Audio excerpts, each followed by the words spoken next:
Boa tarde a você que está vendo agora ao vivo o programa Papo na Rede, que a gente está começando a transmitir aqui do Koinonia Online. E o Daniel Choi está lá naquela salinha mágica dele que ele coloca o programa ao vivo com uma qualidade muito boa para você. Hoje a gente não tem a participação do Carlos Brigantin aqui no Papo na Rede, que está viajando, mas a gente está num trio aqui que... Um trio não, eu estou com uma dupla aqui que é muito significativa para a minha história, para a minha vida. Nelson Bomilcar está ajudando a gente, fazendo parte aqui do papo nessa tarde. E o nosso convidado é Osmar Ludovico, querido amigo, pastor e professor, vamos dizer assim, no sentido de ensinar algumas coisas muito importantes da caminhada cristã, do ser discípulo de Jesus. Esse programa está sendo transmitido ao vivo, depois ele fica disponível, você pode acessar, assim como tantos os outros, mas se você estiver vendo ao vivo, você pode participar dessa conversa, manda seu e-mail que a gente vai ler e vai interagir com você, vai ser um prazer ter a sua participação. Nelson e Osmar, obrigado por vocês abrirem a agenda de vocês nessa tarde, para a gente poder conversar um pouco e talvez, através dessa conversa, ajudar de alguma maneira quem está podendo assistir ou vai assistir. Nossa proposta é um pouco conversar sobre oração. E oração, eu diria assim, é um tema amplo, né? Sim. Dá para falar muita coisa, talvez muito pouco praticada no mundo contemporâneo. Se fala mais do que se ora. Fala mais do que se ora. E, aliás, se confunde talvez muita oração com falar. Né? E quando a gente estava almoçando, Osmar fez uma observação interessante, que quando Jesus ele recomenda aos seus discípulos, na hora de você orar, ora no secreto, né? Entra no quarto em secreto, que lá o teu pai te vê no secreto, e não é o teu pai te ouve. Então parece que a oração ela não pressupõe uma verborragia, mas muito mais uma relação pessoal e íntima com Deus. É mais ou menos isso, Osmar? Aliás, a gente podia dizer o seguinte, que se uma oração não é gestada no secreto, no silêncio, nas entranhas, o que sai da boca é da boca para fora. Mas se ela já foi gestada ali, ela já é uma oração em si. Eu posso verbalizá-la ou não, mas o início dela é sempre nas profundezas, né? Das profundezas clamam a ti, Senhor. Mas nesse sentido, Osmar, a recomendação bíblica é vá para o secreto do quarto. Agora, eu vou como? Como eu devo chegar nesse secreto do quarto? O que deve fazer parte deste momento do secreto do quarto, onde Deus está vendo e está olhando meu coração? Acho que o secreto do quarto tem uma outra expressão que está no texto assim, fecha a porta. Ou seja, fecha a porta e deixa do lado de fora as distrações, as preocupações, as ansiedades, os estímulos, os apetites. Ou seja, abaixa a poeira completamente. Né? E entra mais profundamente no seu coração. E aí ora dali.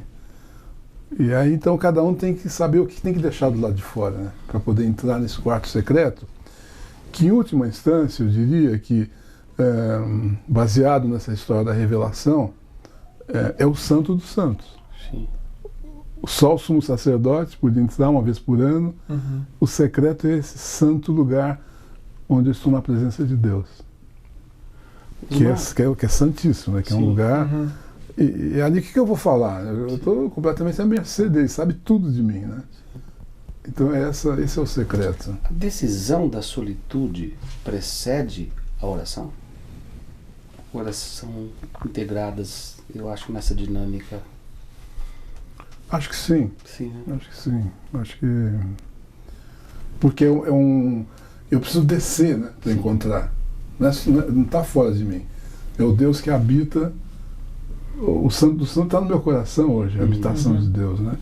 Então eu só posso entrar sozinho ali. Como é que eu vou entrar nesse lugar? Tenho que decidir. E entrar desnudo, não posso...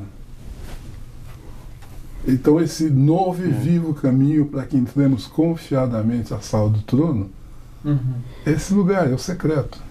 Eu já sou convidado para 2 disciplinas espirituais nesse movimento: a solitude, a decisão de estar sós, e a oração que vai. E o silêncio, né? O silêncio. Aí não... Sim. O que é do Antigo Testamento? Era um lugar sem janelas, não sei, só tinha a Arca da Aliança lá e tinha um véu. Que era uma tapeçaria espessa. E anterior ainda tinha um outro lugar, que era o Santíssimo, e que só o sumo sacerdote entrava uma vez por ano. Né? Então, Hebreus dizendo, olha, você pode entrar nesse santo lugar. E esse santo lugar hoje está no nosso coração. Tá vendo? Sim. É de uma sacralidade, de um cuidado, e de uma solitude. Não entra todo mundo junto. Osmar, você usou uma palavra, essa questão da sacralidade, que é uma coisa assim, olhando um pouco a minha história, que tem uma herança católico-romana, descendente de um padre, e a gente via essa questão da oração como algo absolutamente sagrado, e depois vindo para o ambiente da protestante, né, com a minha conversão e tudo, eu sinto que muito disso se perdeu. A igreja protestante parece que só se aproximou da questão da oração nas petições, não dessa busca, dessa solitude do secreto quarto. Como é que é possível, nesse quadro que nós temos hoje, na realidade que nós temos na igreja brasileira e também da dinâmica do estresse do dia a dia, como é que eu consigo trazer algumas coisas que nós abandonamos da catolicidade e recuperar isso, e nos reinserirmos nesse universo da oração? Eu acho que nós só abandonamos da catolicidade, mas abandonamos da própria palavra de Deus. Né? Porque o que você está falando, o que você está falando se chama o temor. Sim. O temor, e a Bíblia diz assim que... eu posso traduzir como reverência? Reverência, é uma reverência, não é medo que afasta. É um profundo respeito.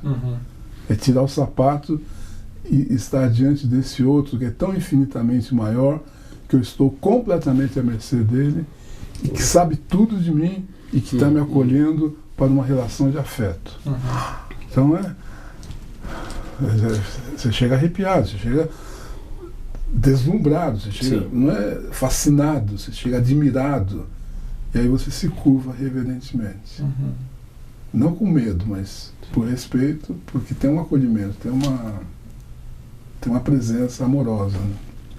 Agora, quando a gente lê o que Jesus fala sobre essa questão do secreto, e aí tem todo um contexto da oração, porque logo depois ele vai ensinar a pedido dos discípulos, isso é muito significativo, eu acho, porque aqueles que andam com Jesus, eles reconhecem assim: Senhor, não sabemos orar, nos ensina a orar.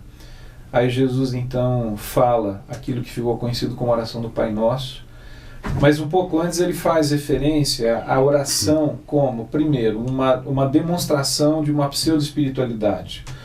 Né? Quer dizer, a observação que Jesus faz aos discípulos é: olha, não sejam como aqueles que oram nas praças e que querem ser observados e tudo mais. Então, a oração ela pode ganhar esse caráter de ser uma mera expressão de uma pseudo-espiritualidade, ou ela também pode ganhar, Osmar, eu acho que a gente percebe hoje em dia, assim, ela se tornar um elemento solucionador de problema.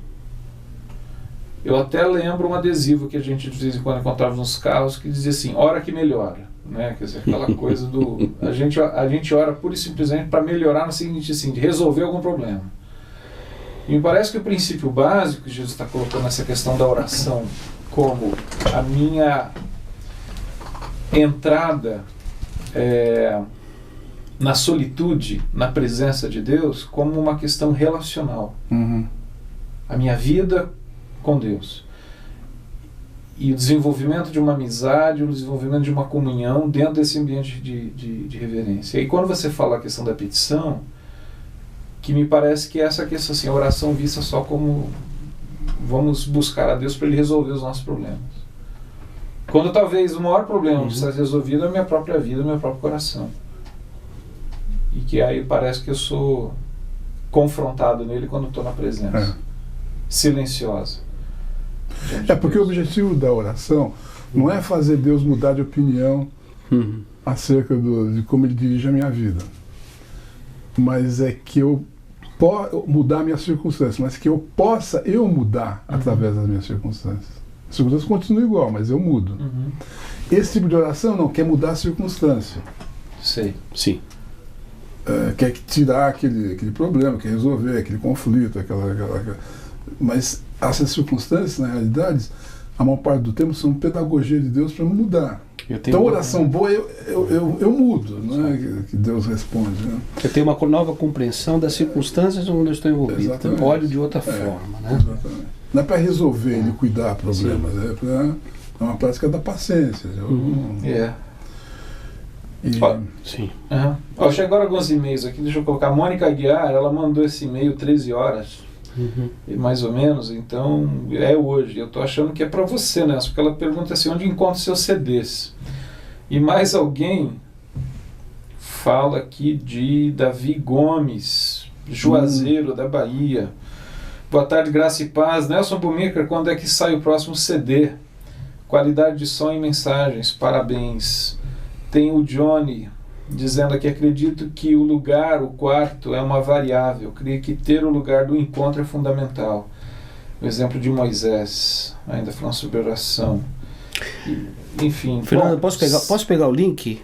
Pode, né? lógico. A resposta do que veio aqui é uma resposta simples, vpc.com.br, a maioria das produções que eu fiz estão lá, e também pelo site lá, pelo Facebook, Nelson Bumiker, Música e Banda. Mas eu queria pegar o link nessa questão da música, Osmar. Nós estávamos lá ao redor da mesa hoje no almoço, e entendendo que a igreja hoje, na sua adoração, no seu culto comunitário, ele criou poucos espaços, ou deixou um espaço muito desfavorável para a oração, para a confissão e para a pregação. Parece que nós transformamos altar em palco, a questão é a performance, e você fica se sentindo pouco à vontade nesse contexto para inserir uma oração de contrição, de reflexão. Como é que a gente consegue rever isso, que tornou a oração comunitária, ou na comunidade, algo extremamente desfavorável? Eu acho que a grande tentação quando eu estou orando comunitariamente é orar segundo a expectativa de quem está comigo ali ouvindo. Então não sei se já aconteceu com você, aconteceu comigo inúmeras vezes. Você está numa reunião de oração e o pessoal está orando e está chegando a tua vez, né? Sim. E você pensa assim, caramba, a pessoa está com tanto fervor, com tanta densidade teológica, e está chegando a minha vez aqui, eu não posso deixar a peteca cair. Então eu vou ter que... Sim. Turbinar minha oração. Você não está nem com vontade de orar aquele dia, você preferia falar, passa. Sim. Mas chega a tua vez, aí você... E daí você não está orando para Deus, está orando para uma plateia ali, né? Então, se confunde muito oração com oratória. Sim. Oratória é a arte de falar bem, bonito, articuladamente. Então a oração se tornou um pouco essa arte da oratória. Arte da oratória diante de uma plateia. E que tem uma expectativa. Sim. Se você vai à igreja e você está péssimo aquele dia, você já brigou com a mulher, você já está devendo, você já falou palavrão no carro, na vida. Bem naquele dia o pastor falou, vou pedir para o irmão aqui começar com uma oração. Daí o cara já pensou se ele fala assim, pô, bendito o dia que esse pastor vai pedir para mim oração. O senhor está de brincadeira comigo, senhor? Eu não posso orar, o senhor sabe disso, amém, senhor. Não, ele vai levantar e falar, Deus, é bom. Então a oração ficou muito desconectada com a alma. Nessa oração pública. Não reflete o que a alma está sentindo, que é o livro dos Salmos, né? O livro de orações, que é um desnudamento.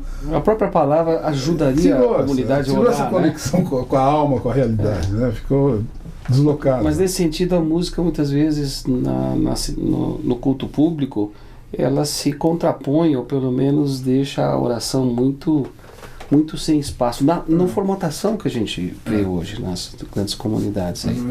Será que é por isso que a gente cria esses... Às vezes eu acho que é um subtexto, porque são as chamadas reuniões de oração.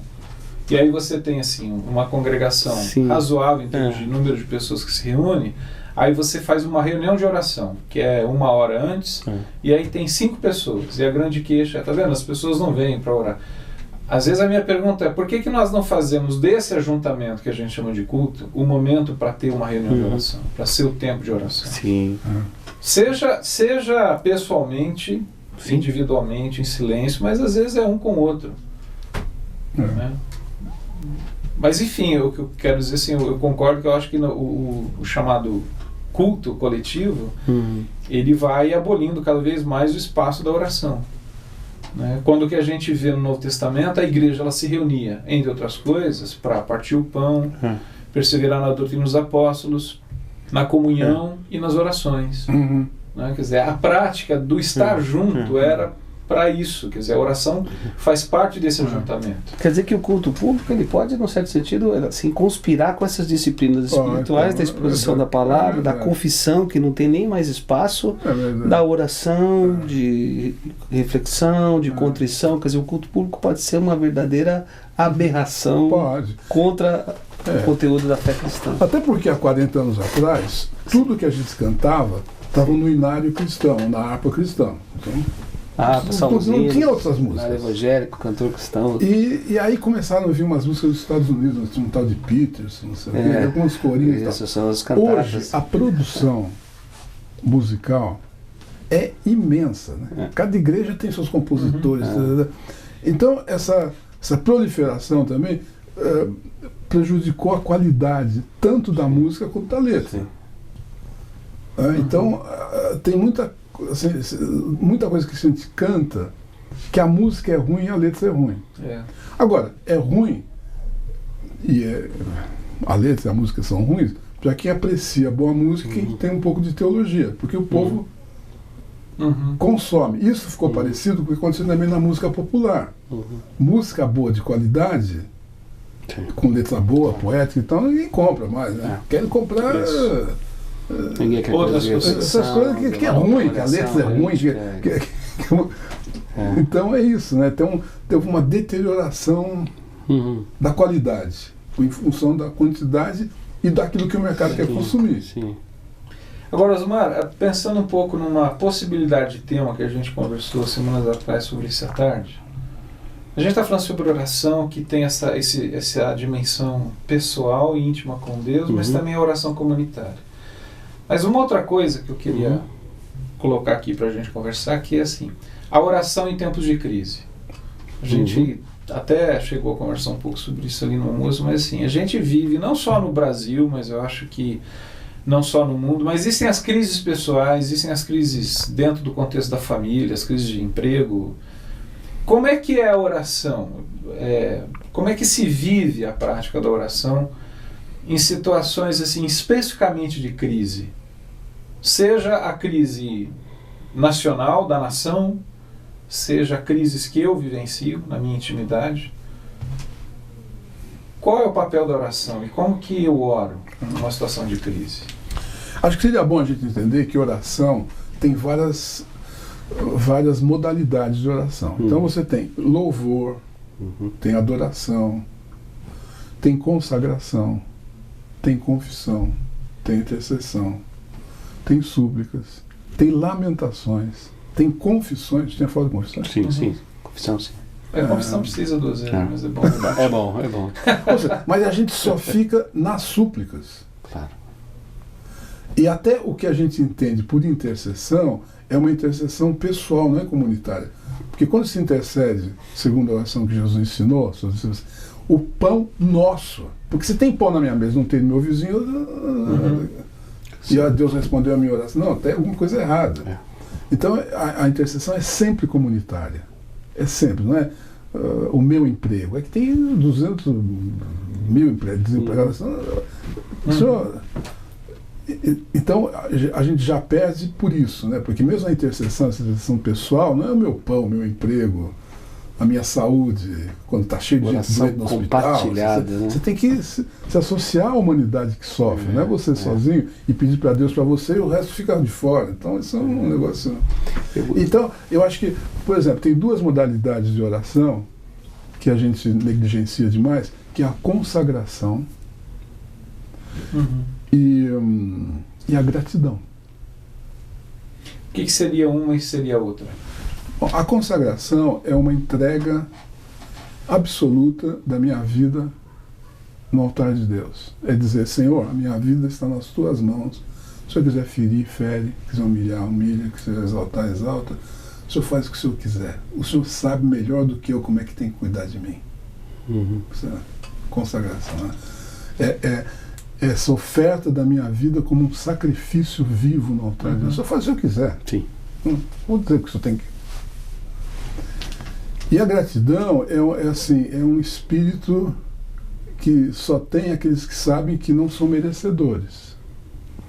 Então, o que acontece? Quem vai nessa linha de orar com consagração e com gratidão, começa a pedir muito menos. Porque não... Você começa a agradecer, você fica com vergonha de pedir, porque você percebe o quanto que você tem. E você se torna mais altruísta em relação aos outros. Porque Maravilha. Né? Então, a gratidão Isso. é uma virtude para ser cultivada. Não é só vamos agradecer a Deus aqui pela refeição. É um espírito grato diante de Deus. Eu não mesmo. Você tem me dado tanto, muito mais do que eu mereço, muito mais do que eu imaginei.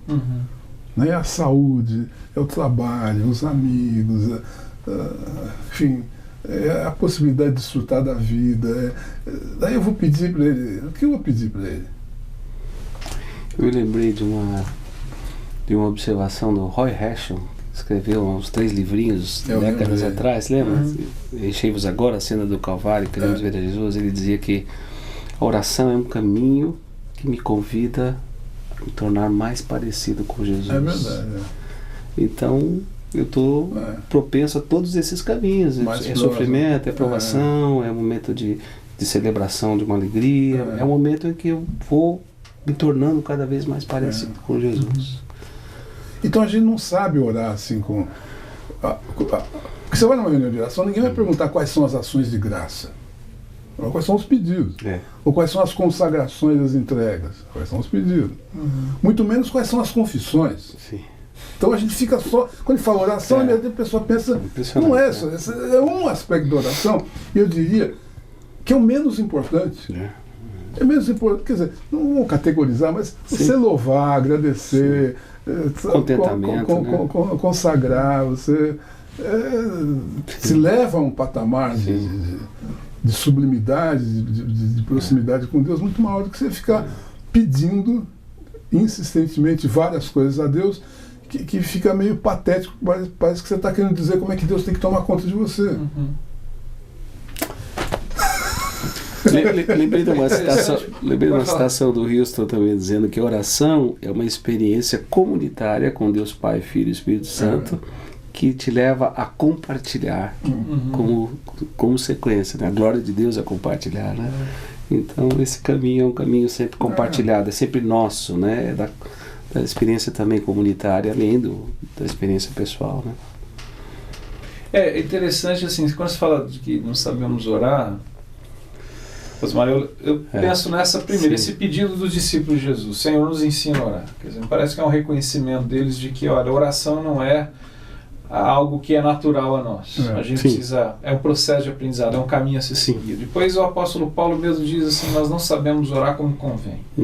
Depois Tiago diz assim: vocês não oram corretamente, e quando oram, vocês não oram. E quando oram, vocês oram de forma egoísta, para satisfação dos próprios prazeres. Quer dizer, essa oração egocêntrica, pensando em si mesmo. Então, me parece assim, que a oração, naturalmente, não é algo que é nosso. A gente tem que apurar, aprender e desenvolver. Eu acho que muito mais nesse sentido de um relacionamento que a gente tem com exercício, né? Contínuo, né? Exercício. Para se tornar disciplina, né? Exatamente. Agora, é interessante assim, Jesus ele deixou a oração do Pai Nosso para a gente, que ela tem petição. Mas é interessante que as petições, elas começam, num primeiro momento, pensando na realidade do reino entre nós. Né? Pai Nosso que estás no céu, santificado seja o vosso nome. São pedidos que têm a ver com essa realidade, com a soberania de Deus sobre a minha vida. E eu talvez, como aquele que ora, me compreender sob aquele que tem o domínio e a condução da história nas mãos. E depois entra no pão nosso, é verdade, essa questão assim, que a gente diz que é mais o pé no chão, né, o chão da vida, mas você fez uma observação interessante, quer dizer, não é o pão meu, não é a minha casa, não é o meu, a minha roupa, mas é a nossa habitação, a nossa roupa, o nosso alimento. Eu tenho o hábito de, quando eu vou pegar a estrada, eu orar.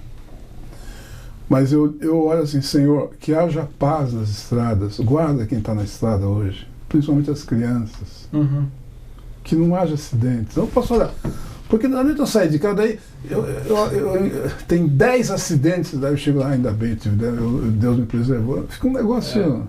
Agora, tem um incidente interessante na vida de Paulo sobre oração, que é assim.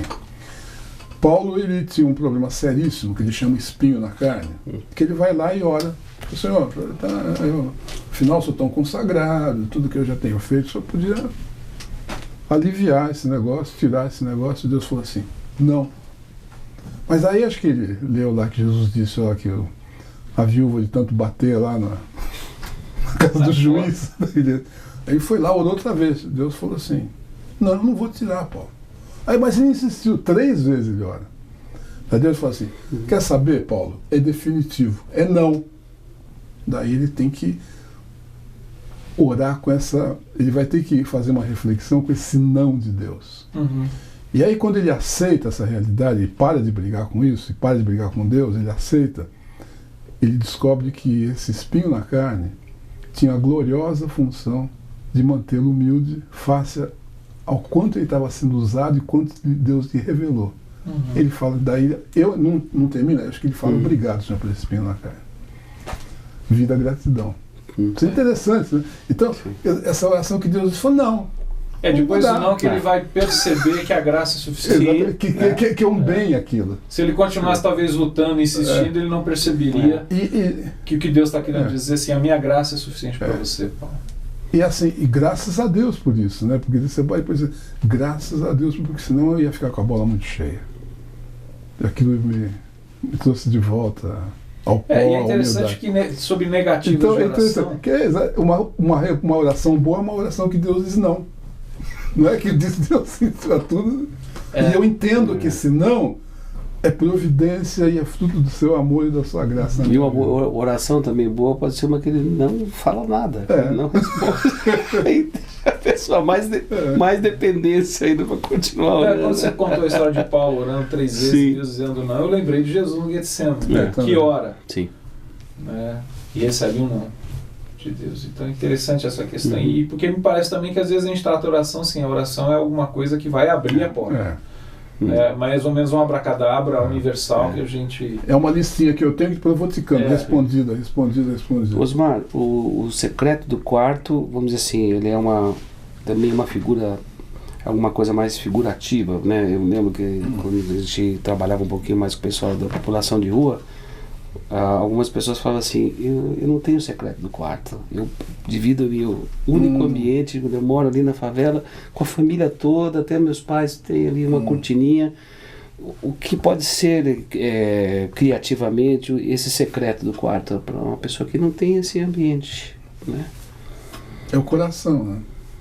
É o coração. Aonde ele estiver, onde conseguir se... Porque eu posso estar num lugar que não tem ninguém, que eu estou quieto e tal, e continuo sem acesso a esse lugar. E eu posso estar num lugar onde tem um certo ruído, que tem uma certa coisa acontecendo, e eu entrar.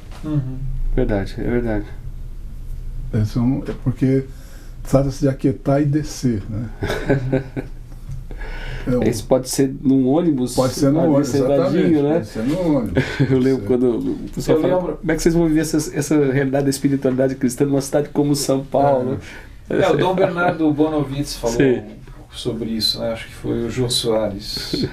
Imagina uma entrevista do Jô Soares com um monge beneditino trapista, e aí ele perguntou isso uma vez pro Dom Bernardo, né? Como que é essa história? Você vive lá no mosteiro, o senhor vive lá, mais tranquilo, né?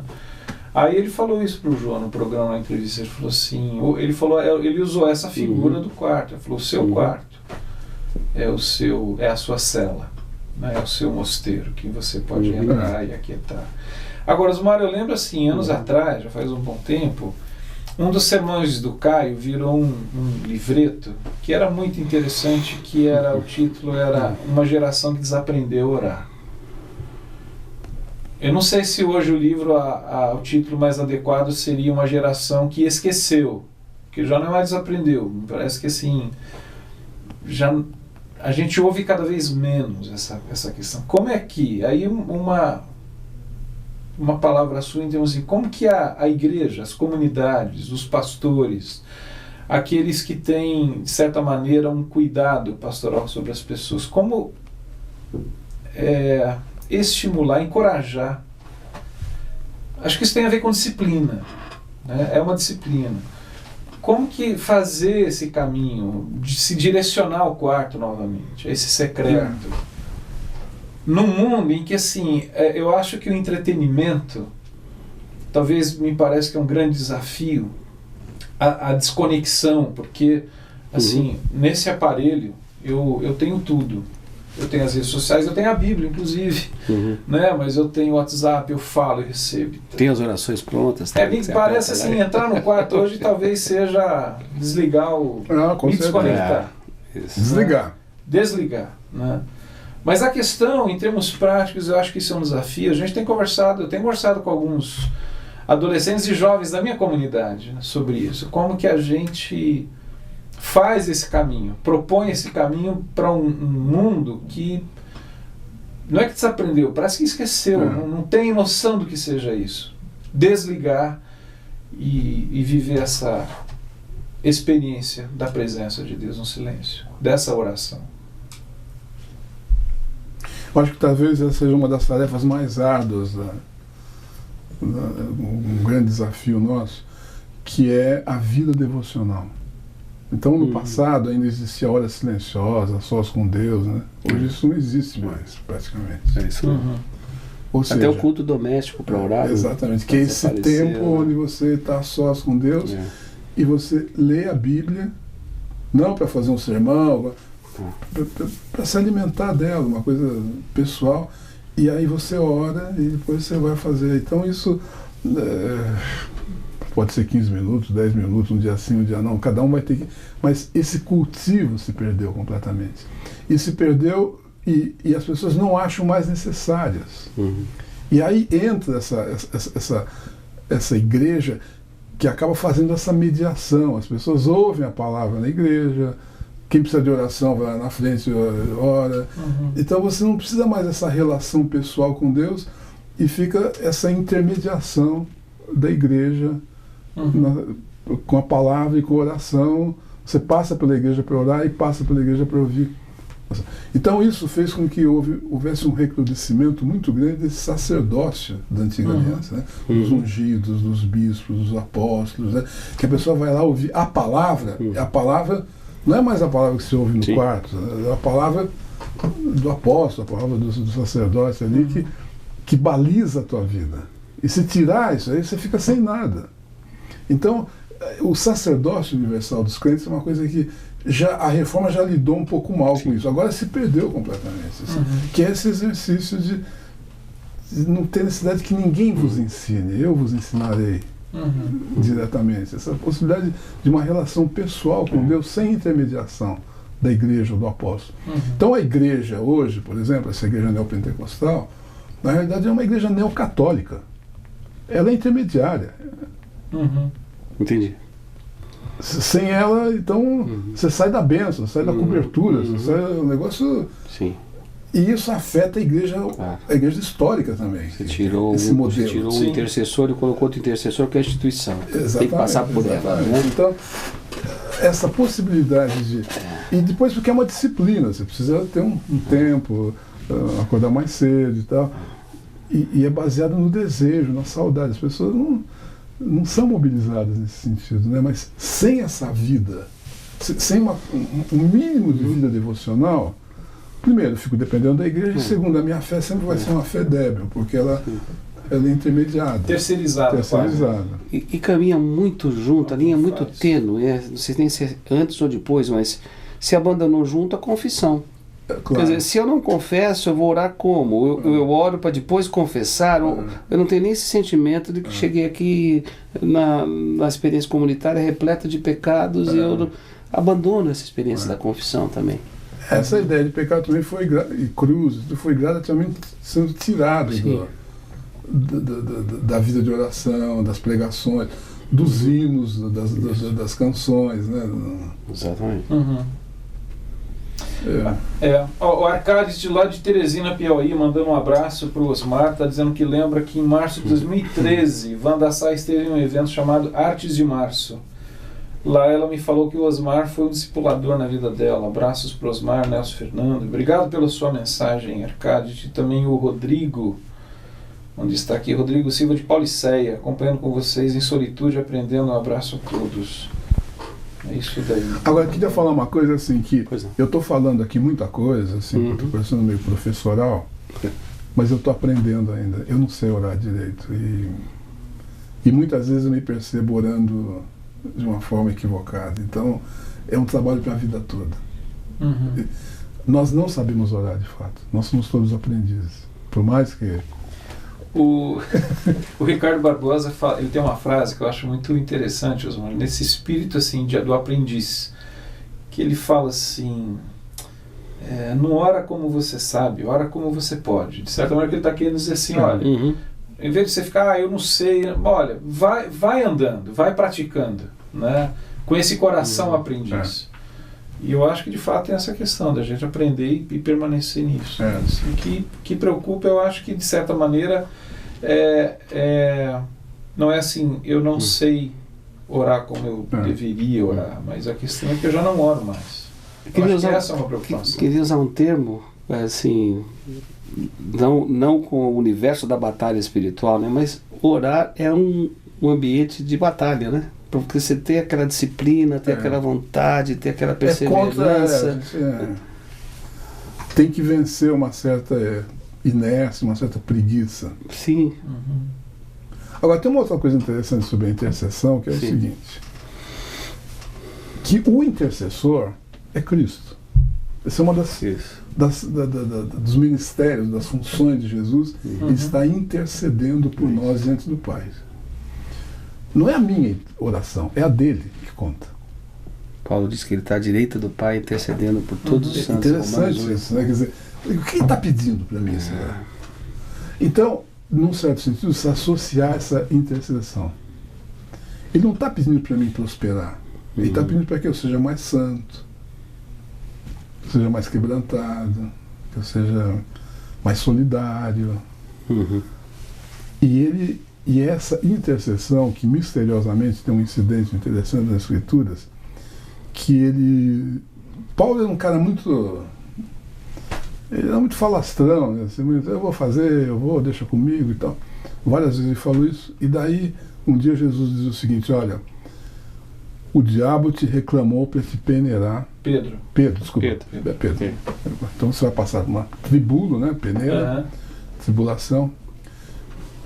Mas você fica tranquilo porque eu estou intercedendo pela tua fé. Aquilo, quando eu li isso a primeira vez, me chocou tanto, né? Que Jesus perguntou, escuta, você vai passar por uns problemas, o que você vai fazer com a tua fezinha? Fica tranquilo. Eu vou interceder, eu vou segurar a tua fé. E aí isso vai junto com outro versículo sobre oração que diz assim, quando nós não sabemos orar, o Espírito intercede por nós com gemidos inexprimíveis. Então, essa oração não é uma oração minha, mas é uma oração que eu me associo à oração do Cristo e à intercessão do Espírito que se move em mim. Isso é um mistério, eu não sei muito bem como é que é isso. Mas não é a minha oração que segura a minha fé, não é a minha oração que me livra do perigo, é a intercessão dele. E também não é a minha oração, porque às vezes eu não sei orar, não tem nem palavras, não consigo orar, e o Espírito Santo, ele intercede. Então, é um mistério, né, a oração. Não é uma coisa assim óbvia que você aprende linearmente, é assim, é assado. E parte desse mistério é penetrar nessas regiões mais profundas da alma, onde eu não sei direito, eu não sei explicar. Então, às vezes ele fala sobre oração, chega uma hora e fala, tem um lado que eu não sei. É com ele, é com o Espírito. e eu fico prestando atenção neles, quem sabe eu entendo melhor que... Uhum. A oração também, ela é o caminho dessa ebulição de eu estar andando ansioso e preocupado com as coisas da vida, né? Pensando no texto que fala exatamente isso, não andeis ansiosos e tal, e depois, antes, sejam conhecidas. Quer dizer, é quase que um caminho inevitável, né? Para o nosso dia a dia de preocupações e ansiedades, não é, Osmar? Esse versículo é interessante também, quando ele fala isso, né? Que sejam conhecidas diante de Deus através de súplicas e ações de graças as suas... Sempre com ações de graças. As suas ansiedades, né? Não andeis ansiosos de coisa alguma, mas sejam conhecidas. E aí fala assim, e a paz de Deus, que excede todo o entendimento, normalmente o mistério não dá para explicar, vai tomar conta do seu coração. Então, você está numa situação horrível, terrível, você não sabe como sair, e você começa a interceder com ações de graça, com súplica, entrega para o Senhor, e você é invadido por uma paz que excede todo o entendimento. O que é isso? Né? E novamente, isso é uma coisa, é uma experiência, não é? Você pode explicar, pode fazer um tratado sobre isso, mas é existencial. Mas o convite não é para ficar conceituando. Não é. É para vivenciar. Entra no quarto e vai. Está com um problema, entra no quarto. Osmar, uma pergunta talvez mais prática, mais uma, né? Uma tentativa de olhar isso. No momento em que as famílias estão tão esfaceladas, sem prioridades, qual é o papel dos pais na ajuda em criar esse ambiente de oração com seus filhos? Talvez seria aquela oração antes de dormir, no secreto do quarto, com o seu filho, mas que caminho hoje de referência que pode ser para os filhos? Se os pais não oram, como é que os filhos vão descobrir esse caminho também? Acho que esse é o grande desafio dos pais, de modo geral, hoje, que é criar espaços de convívio na família, porque não existe mais. As agendas são lotadas, cada um tem uma coisa, e quando eles estão juntos, cada um está com o seu celular, seu notebook, eles param na casa, cada um no seu quarto e tal. Então se perdeu o espaço do convívio da família, onde a família está junta e tem durante a semana pelo menos 3, 4 horas para troca. Então, para uma parte das famílias que não tem espaço de convívio, você colocar na agenda da família que tem que orar junto, fica uma impossibilidade. Primeiro, antecedendo isso para criar os espaços de convívio. Você não tem, você consegue ficar meia hora com a família toda reunida? Não, liga a televisão, sai, já saiu, pega o celular e bye. Esse é o grande desafio, eu diria. Da mesma dinâmica, Osmar, quando você vê pastores ou líderes de comunidade que são cobrados pelo que eles estão fazendo durante a semana, né? Raramente a pessoa pergunta no final de semana como é que foi a sua vida de oração, ou os pastores se retiraram para orar. Vocês não tinham outra coisa para fazer do que sair para passar um dia em oração? Quer dizer, não tem nem na própria comunidade você cria mais esse... Há um ativismo e uma religião baseada no desempenho muito grande, né? Não tem espaço para perder tempo. É um negócio louco isso, mas... Com convívio, né? Isso é difícil. Renato Fleshner. Opa, Renato. Mandando um abraço. Está aí ligado pra gente. Deixa eu ver se chegou mais um e-mail aqui nesse meio do caminho. Tem um e-mail da Carla Verotti Bomilca. Opa! Mas ela está pedindo uma orientação técnica, Daniel Choi. Acho que estava com algum problema no áudio. Ok. Mas eu acho que são os e-mails que têm chegado até agora. Mas enfim, a gente estamos com o nosso tempo chegando ao final. Eu acho que falar sobre oração... Quando a gente fala assim, qual é o tema do programa? É oração. Bom, talvez ao invés de falar, a gente podia orar. Vamos orar. Vamos orar. Mas não, é que eu lembro uma vez, muito tempo atrás, um dos primeiros programas que a gente fez aqui no Papo na Rede foi com o Sérgio Viriato, para falar sobre silêncio.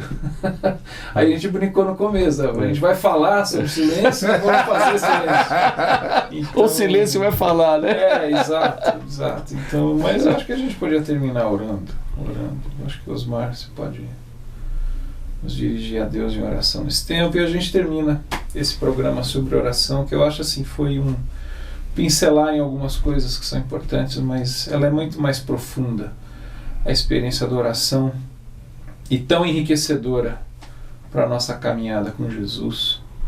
E às vezes o que eu penso, Osmar, assim, se a oração é algo que é tão fundamental no sentido de que Jesus buscava a oração, né? E Ele que é o nosso intercessor. Quanto o deserto, nós, o jardim, a montanha. Isso. E vários momentos, não sei, e nunca com os amigos, contei, né? Nunca contei quantas vezes ele fala assim, despede a multidão e vamos para um lugar ermo para orar. Ele faz isso várias vezes. Sim. Mas é isso. Obrigado. Vamos orar com Osmar.